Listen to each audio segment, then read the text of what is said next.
kisüt a napocska, szaladnak nevetve dombokra, hegyekre.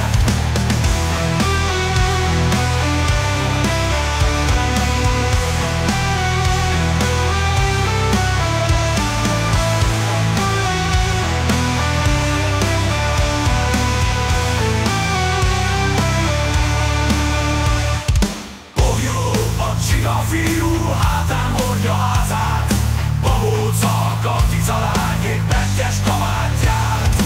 Együtt mennek, élnek hegyen, réten, völgyön, előttük a nagy világ kalandokká nőjön.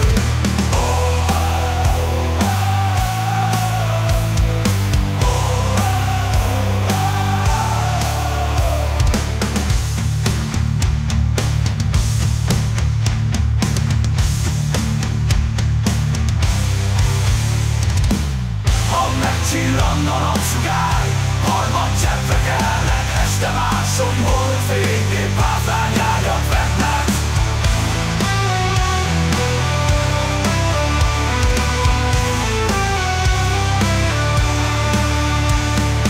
Bogyó és babóca, két jó barát kalandja, mindig csak előre, erdőre, mezőre.